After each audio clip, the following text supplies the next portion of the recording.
Going off of that, speaking of freedom and leaving, there was a couple questions that I had on that exact topic.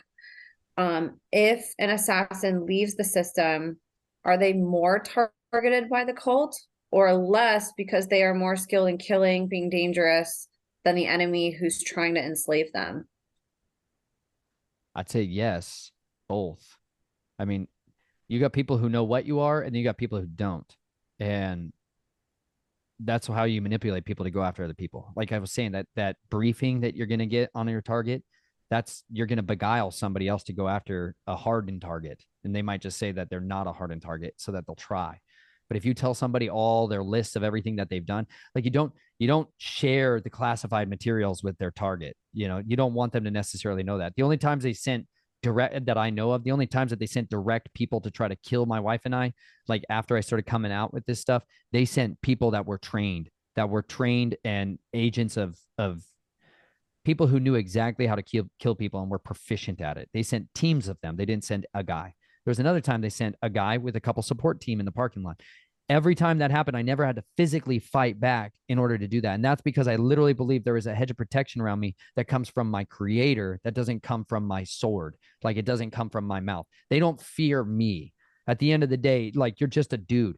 As skilled as you are, like you're still a dude. And more, like that whole thing I was telling you earlier, where you can absolutely certainly kill anybody if you're 100% committed to be willing to die in order to do so, that's still a reality. The only way that you circumvent that is if you appeal to a higher authority. And that's why I live. That's literally why I live, is because he says so otherwise. But I think for people that are trying to come out of this, who do have that skill set and do have that training, it's advantageous because it makes you more formidable of a target. You're a harder target to go after because you've seen the ways they do that. You know the methods and the mechanisms. And like I can detect stuff coming from a way further away way than most people. So if somebody else was mostly used as a sex object, if somebody else was mostly used as a drug mule, or somebody else was mostly used as an intel side of this, they are not the same. They don't have the same type of history of training. Like since I was born, I've been an observer of people. I've been observing this human race to try to analyze and detect intent continually. So that allows me to feel that intent. You can feel this, like this is like pre-attack indicators. These are clues that unless somebody truly has been trained to compartmentalize and do a switch right before the act of killing, there is always pre-attack indicators like a flaring of the nostrils, a snarling of the teeth, a lifting up the upper lip like malice. Right. There's a puff of intake of air. There's these pre-attack indicators like a witness check where somebody's going to look to the left and to the right before they attack, before they steal something, before they commit a crime. These are clues that you can get trained on and practice with each other, like normal people can practice in order to be aware, hey, this guy's a threat. It's that gut churning feeling that you had that everything else was normal till all of a sudden you feel like something's off here. Learning how to detect that, learning how to work with that as intuition, as like a radar. I tell everyone, like my wife has this like over the horizon radar. She can detect stuff that's coming before people even start. Like before they turn on their car to come this way, she's already been given a dream. She's already been given a weird sensation, a weird feeling like something's off right then. Like we used to pick up our house and take off. Like we used to just literally drive away. And so it's been a very different experience of having a wife and having a relationship with somebody when we've had so many of these instances over the years where we've been able to become a really good team at being able to navigate sketchy circumstances. And it's made us a lot more hard of a target because, I mean, she's my armor bearer, man. My wife, let me just tell you, best thing ever is to have a spouse who's on your side. Hold on. I dropped my shield somewhere. She's a formidable human. People don't understand. She looks so cute. People are like, oh, she's so cute. She I'm does. like, She she's does not, look really. she's not like me. She doesn't like carry around knives 24/7 and like think about stalking people in the darkness. She's not like that. She's a mom predominantly. The mama bear. She's a mama bear, man. And it's so beautiful because they're so cute and camouflaged. You know what I'm saying? They're like the deadliest, scariest things on the face of the earth. She will tear your face off and spit down your throat. She is an incredibly formidable woman. She's a lot more direct, confrontational out in the normal world. She tears people up verbally at times, like way more than I do. I've been trained so much on being like, you verbally disarm people for as long as you can until absolutely necessary. Otherwise, you're just super friendly continually. She's just like absolutely zero of this BS, and she'll tear the heck out of people. It's great. It's good for me to see what a mom looks like because I just had such a passive Stepford Wives version of a mom for so long that it's really wonderful to see someone be like, wow, that's a mom who sticks up for her children. That's beautiful. Like it's a beautiful thing when there is the right order in a family, when there's a father who is a protector and a provider, and a mother who is a provider and a protector. Like they have roles that are super designed and hardwired into them. And when they work together, man, you can put 10,000 people to flight with that. It is a force to be deadly reckoned with. 100%. I had a question too while you're looking for that. Speaking of moms, um, There's that little, this is a little buckler, y'all. This is my everyday carry shield. It's fantastic. oh, Hang I on to love that thing. That's a buckler. Look it up. Your word is my shield and my buckler. No, that's what I carry around straight up. I know it sounds, people think I'm theatrical when I walk around with swords and bucklers all the time. They have no idea what a force to be reckoned with when you carry a buckler and a sword. Anyways, this is what I think of as Chelsea all the time. She's got this tiny little shield, and you're like, oh, it's so tiny, until you shove it right in people's faces. It's a lot bigger. Anyways, that's what my wife is. She's all the time. She's like my armor bearer. That's what Covenant will get you. Like somebody else who can pick you up when you're freaking knocked on your rear end. Spouses are the unsung heroes. I truly believe that. It's amazing to see somebody like her who didn't experience it just be so devoted to standing by you and just wanting to understand all of this with you. It's incredible. Best thing that Now, I did happened. have a question about your mom that somebody submitted that I had actually forgotten about because it was on the text. They wanted to know, how did your mom take the news about you blowing the whistle? Since I'm, I'm sure you've talked about it before, but at least on this podcast, we talked about how your dad took it. So I thought I would ask that to you about your mother. She helped. She did good. You know, she started feeding me breadcrumbs. My mom was, she was raised by like my grandfather was her dad, like the most psychopathic of all of them. She was raised in his house. Like her sisters disappeared at times, like disappeared. She grew up in that house. What a hellhole. I cannot even imagine what she went. I cannot imagine what she went through, what she witnessed, what she saw. They came from this area in Wisconsin with like his sister was a Playboy bunny, like the other level of it in Wisconsin. Yeah, like, and then they went to Southern California and opened up this branch in Laguna Hills. And I can't even imagine. She was an actress. My mother went to college and became an actress and was into this whole thing, was engaged to be married to a guy, a pilot. She was almost out, is how she said it before. And then it was like they shut that whole thing down. She moved back in and then got hooked up with my dad, and it got good. She became the Stepford wife. You know, I don't know if people know that reference. It's basically like a robotic women. Okay, if that makes sense. It's super passive and just hospitable, keep the house clean, make sure everything looks nice, like this veneer yes woman who does everything that's being asked of her, not literally not capable of thinking. Like almost ditzy. Ditzy is the word for it. Like ditzy and aloof. Like my mom came across aloof a lot of times, like somebody who was high on opiates, like just a little floaty everywhere, like basically dissociative all the time. And so she and my dad would get in a lot of fights about stuff that I didn't understand when I was young, but I think a lot of it had to do with her protective instincts having to get put down so regularly, and her being continually drugged and duped out of this on a regular basis. She was being handled by everyone all the time. And so like when I first started talk, she started sending to Chelsea, like the last time I saw my mother was, and the last time I saw my mom was at my baby shower, Chelsea's baby shower for Naomi. She came and like she started bringing all of this stuff from my past, my childhood, my baby, like my baby, the photo album, the pictures that you guys see from my book of the abuse and stuff like that. She gave me that stuff. She gave me like she was a scrapbooker. You know, she used to do some MLM marketing, scrapbooking. She had so many photo albums that she had compiled. She used to be up all the time. Like one of the weird things on the female side of this, because I don't know a lot of what happened with the female side of this, they would stay awake for days on end. That was when we had family reunions and get together. The moms and the grandmas would be up continually. It was unbelievable, days and days. And I think a lot of that was this desire to try to mitigate the amount of sexual abuse that was happening, because the grandfathers were always having sex with the grandsons. It was always like a generational out. Like my father never physically harmed me. He never sexually abused me. He was never like a perpetrator on me. That was not like I've never seen that happen with my family. I don't know why, but it was always one generation out. I don't understand how that works or why that is. I'm sure it has some kind of other realm thing to do with it. But my mom used to stay awake constantly. And like my grandmother, she used to smoke cigarettes 24/7 and just stay awake all the time. And I think it was trying to mitigate how many children were going to get abused during the family reunions.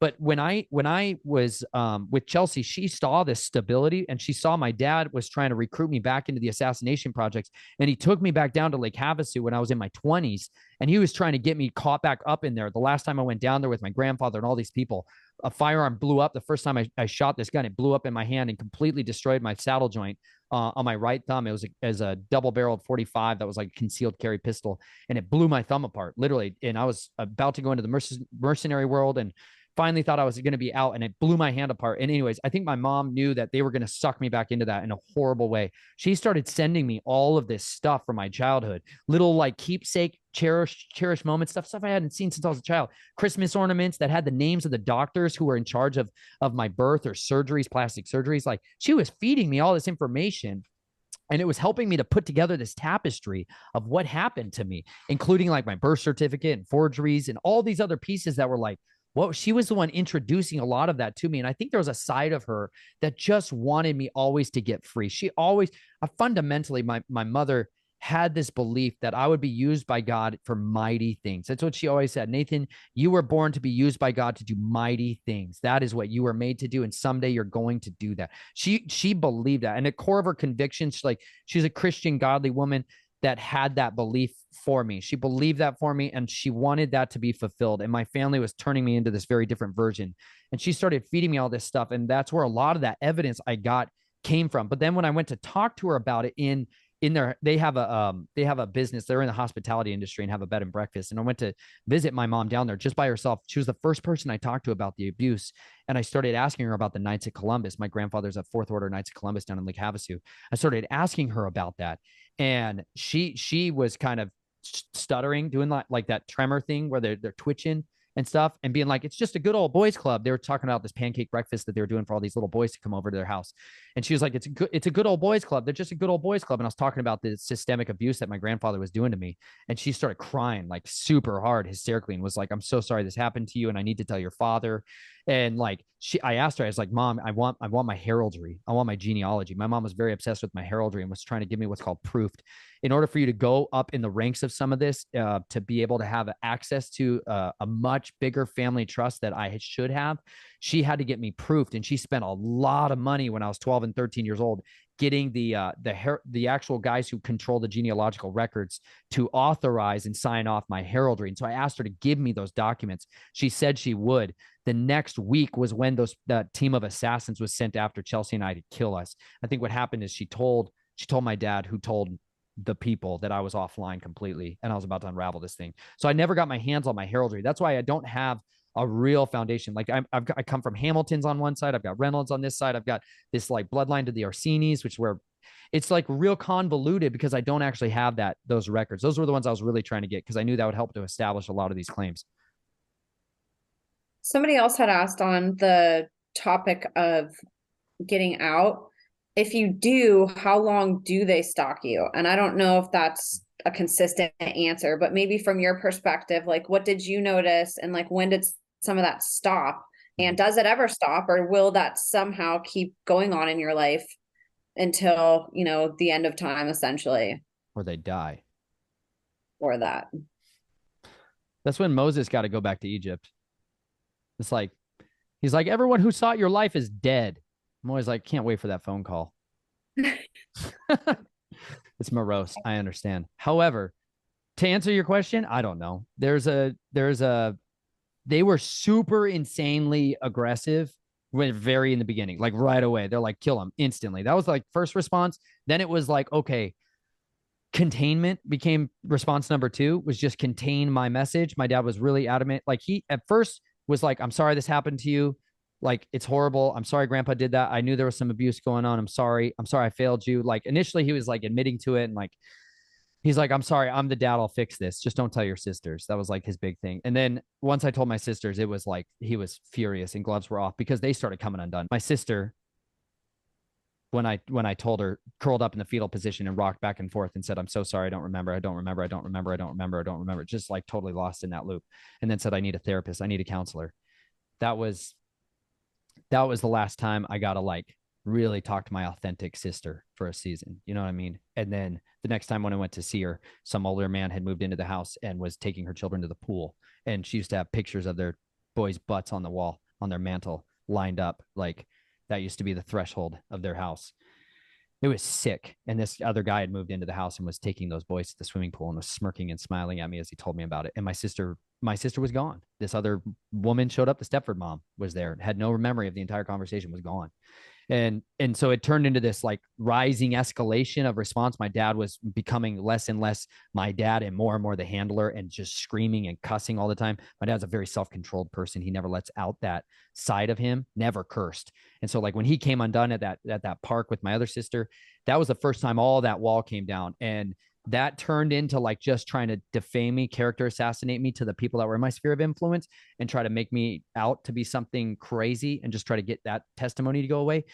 But then it kind of calmed down for a season because like I lost my friends, I lost my job, I lost my family, I lost my church, like I lost everything. So then it was like I was contained. But then when I wrote my book, I knew it was going to be on again, because up until then they were just like, Nathan's just doing his thing, we can't get him back online, he's compartmentalized, he's shut up. But I wrote my book during that season, and then I went down with Tom Dunn to film down there, film all these sites and film all these places. And then I published my book in August of 2018, I think, and 5 years ago. And once that was on, I mean, there was an onslaught of a campaign against me. When I started sharing my testimony with Tom Dunn, Through the Black, Zen Garcia, I started sharing my testimony. Now You See TV started having me on a regular basis. My dad used to comment hundreds of times, along with one of my handlers, Richard. They used to comment hundreds of times in there in the chat. They were insane. It's hilarious. If you go see some of my really dirty, nasty reviews on my Amazon, that's my family. Welcome to the psychopaths. They're like, that's their main ploy, is character assassination, ad hominem attacks. Just attack somebody's character, try to make them out to be crazy. That's like that's their like one real shot. Like they've got one shot, y'all. They got one bullet in that gun, and that's about it. And if you can weather that, like I say it in the last chapter of my book, just read chapter 42, y'all. It's freaking awesome. If you just can weather that absolute character onslaught and be like, yeah, they might get a lot of people to just think you're nuts, and a lot of people might think you're nuts and never believe a word you say. Drive on. I keep telling my wife, just keep your head down, drive on. Like you just drive on. Like no matter what happens out there, don't read the comment section. Some of you guys, the first time you post a video, whatever, just stay out of there. Stay out of there. It's a death zone. It's like a bunch of mind controlled handlers working together to just cohesively shove. They're like, put the cork back in this one. This one's screaming again. We got another one out. Put the ball gag back in them and shut them up. This is like literally like all they got. It's all they got. If you can weather that, I mean, you're off to the races, son. Keep going. Just keep going, gal. I mean it. Like you mighty women are you just drive on. Don't worry about what they all said, because an opinion is the cheapest commodity in our society. Don't worry about other people's opinions of you. There's truth, and then there's people's opinions. And you know what? Truth is always borne out by people's fruits. And when you come out and talk about these people are abusers, and then those people come in and just attack your character, it's like, that's pretty indicative that someone's got something to hide. So, it's really not good in the long term. And so like when I first came out and published the book, there was a huge onslaught, a flurry of activity like that. But then when I just kept going, they left me alone. They got real quiet after a while because it became readily obvious. They went and cut my dad's finger off. He lost his ability to be a ring bearer for that society. It was like, you're done. When you lose an asset, you're done. So there's like, but they're raising up, they're working on their next generation. They've got like 16 other children going for my family. It's a freaking nightmare. They would adopt children that have been sexually traumatized and abused through the foster system, through the prison system. They'd adopt these untouchables, children that have already had people making child pornography with them. That was like how they would bring more families in. They raised up another generation after me. You know what I'm saying? So he got his way back in, but on the backs of all kinds of other children. So he's the grandpa now. Disgusting. What a waste. What a waste of a brilliant mind. You know what I mean? That's what it's such a waste. These people are brilliant and they could do so much better with that. Like how debased are you to think that this is the best you can do? What disgusting, worthless life you've lived. How embarrassing. What a shame. What an utter shame you are. Every one of you who participates in this and covers it up. You're an embarrassment. What a disappointment you become. What talents and intellect and wasted and squandered on other people's compromise. What a worthless life you've lived. May you live forever with it. There was somebody that had commented on your last podcast about that. They said that they've been following you since you first started speaking out, and mentioned a couple of the comments that they remember seeing from your family, and mentioned how you would get stalked. And honestly, when I first started doing this, I had an onslaught of that too from some of my guests that would come on. And it was really intimidating at first. I had thought about, oh my gosh, should I still keep podcasting? I mean, this is a little bit nerve-wracking. Like, are these people going to come attack me? It's like it didn't feel good whenever that was done, but I noticed the same thing. I was like, well, screw these people. Like, I'm just going to delete their comments. I'm going to delete them off. And like, I'm not going to have any tolerance for it. Like, if I'm going to sit here and try to stand up against bullies, then I'm going to do it in every freaking way. Like, I'm done with people bullying survivors. Like, this is not going to happen anymore on my watch, and I don't really get that anymore. And if I do, I literally delete them. And I've had people comment and they're like, you don't accept both sides of the story. Yes, I do. I will have a conversation with somebody who genuinely has a question that they want to know and that they're curious.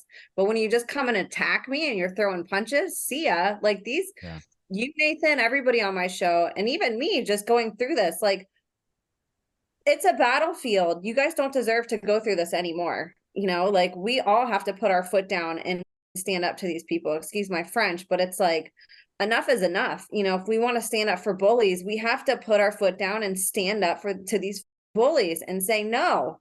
And I will never delete a podcast off of my platform. I've had people say that, well, I'd love to do a podcast, but everybody I podcasted with got scared and deleted it, and it was a waste of time, and I was traumatized after. Yeah. We got to stop doing that. We got to keep this up. We have to spread it around. We have to elevate it. We have to take clips of it and put it out, write articles about it. Like, we have to stand up to these people. And your story is such a testament to that, about the power of that persistence and how it's perceived, because they don't expect that from you. They've spent so much time battering you and breaking you down and trying to destroy you, and maybe destroying you, but then seeing you get up and stand up for yourself. I mean, what a statement, especially when they trained you to be a freaking assassin. And now you're coming up against them. Like, you're the honed weapon now that's pointing at them. That is exactly what they don't want, That's what makes us lethal, is because it's the beauty of mercy and truth, Truth's irrevocable. Truth exists regardless of opinion. It's foundational. If you build your house in truth, this is why it's so fundamentally disgusting when somebody lays their foundations in secrecy. Every one of you who has laid your cornerstones in secrecy, your house is coming down because you built it on sand, you sodomite. It's unrelenting, the fervor of wrath that's coming towards you. It's unstoppable. It's an inevitability. People like me are the inevitability towards a kingdom of corruption, because you know what? There's just nothing you can do to stop us. At the end of the day, you can kill us and our blood's going to cry out forever. It makes us a martyr. It's so much worse. When you make somebody a martyr for their cause, they're 100,000 times more effective at getting their message out, because somebody suddenly then goes, wow, they were worth silencing to that level. That's why I encourage people, when you come out of this, like, stay in it as long as you absolutely can while you gather the evidence, all of it, as much as you can. Like, open up the coffer, son, dig into all the digital closets, like turn those keyboards into all kinds of, dig into every little crevice, nook and cranny, and pull out all the evidence you possibly can. Set up those cameras, those microphones. I started recording all the conversations I was having with my dad, my sisters. Like, I started recording everything, and I was teaching my wife how to do this stuff. It was like, okay, honey, tradecraft 101, fundamentals here. We got to teach you how to record everything surreptitiously real fast, honey, because this is turning all kinds of levels of dark real quick. And I was like, anyways, all these other wheels in my mind just start turning on, and I start smiling and getting real happy. And my wife gets that grin on. I get mischievous, right? Because I'm like, fine, you guys want to do it this way. I offered them forgiveness. I sincerely offered them forgiveness. Like, I was willing to sit down with my abusers and be like, I extend forgiveness to you, because I realized that forgiveness was the key. This is my favorite key. I'll just say that. This is my favorite key to deal with these monsters. Forgiveness is the key for me. All right. Let me put it that way. Consequences are inevitable for them. It's inevitability. It's an absolute certainty. I've seen what happens. It's called a millstone. Okay. It's super biblical. Let me show you my millstone.